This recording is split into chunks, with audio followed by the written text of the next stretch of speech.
అనుదిన వర్తమానం వీక్షిస్తున్న మీ అందరికీ మన ప్రియ ప్రభు అయిన యేసు క్రీస్తు నామంలో నా యొక్క నిండు వందనాలండి. ఉదయకాల శుభములు తెలియపరుస్తున్నాను. ఎలా ఉన్నారండి? అందరూ బాగున్నారు కదా? అందరూ బాగుండాలని దేవునికి అనుదినం ప్రార్థన చేస్తూ ఉన్నాం. మరి కొద్దిగా బిజీ ఉండడం కారణంగా గడిచిన 3 రోజులుగా మీతో దేవుని మాటలు పంచుకోలేకపోయాను, క్షమించండి. మరి ఈరోజు ఉదయకాల సమయంలో దేవుడు నీకు నాకు మనందరికీ తెలియపరుస్తున్న మాటను మరి మనం జ్ఞాపకం చేసుకుందాం. మొరపెట్టుట అనే అంశము మనం ఆలోచన చేస్తున్నాం కదా, జ్ఞాపకం ఉందా? ఆదికాండము 18వ అధ్యాయము 20వ వచనము.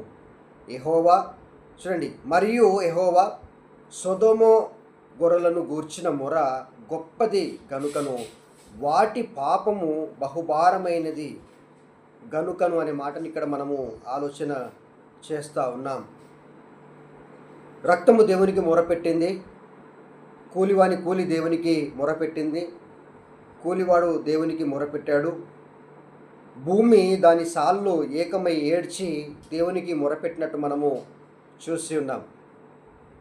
కాబట్టి ఈరోజు ఏం మొరపెడతా ఉంది అంటే సొదొమ గొర్రె మొరలను గూర్చిన మొర. అంటే సొదొమ గొర్రె పట్టణము దేవునికి మొరపెడతా ఉంది. అంటే ఒక పట్టణం మొరపెడతా ఉంది, అంటే ఒక సిటీ మొరపెడతా ఉంది.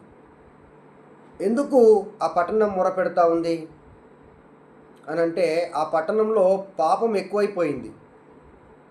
అక్కడ మనుషులు పాపం చేసేవారిగా ఉండిపోయి ఉన్నారు.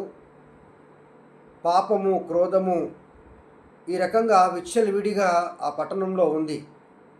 వాయు వరుసలు లేకుండా, మంచి చెడు అనేది ఆలోచన చేయకుండా పాపము చేసే వ్యక్తులుగా సొదొమ గొర్రె పట్టణము ప్రజలు ఉన్నారు. ఆ విషయాన్ని ఆ యొక్క పట్టణము దేవునికి తెలియపరుస్తూ ఉంది. ఈ యొక్క పట్టణంలో పాపం ఎక్కువైపోయిందని దేవునికి తెలియపరిచినప్పుడు దేవుడు ఆ మొరను విన్నాడా లేడా ఒకసారి మనము ఆలోచన చేద్దాం. 21వ వచనంలో, నేను దిగిపోయి నా యొద్దకు వచ్చిన ఆ మొర చొప్పుననే వారు సంపూర్ణంగా చేసిరో లేదో చూచెదను.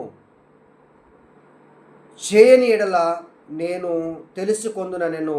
ఆ పట్టణము దేవునికి మొర పెడితే ఆ పట్టణం యొక్క మొరను కూడా దేవుడు విన్నాడు. రక్త మొరనే కాదు, కూలివాని కూలి డబ్బులే కాదు, భూమే కాదు, కూలివాడే కాదు, పట్టణం మొర పెడితే కూడా పట్టణం యొక్క మొరను దేవుడు ఆలకించినట్టు మనము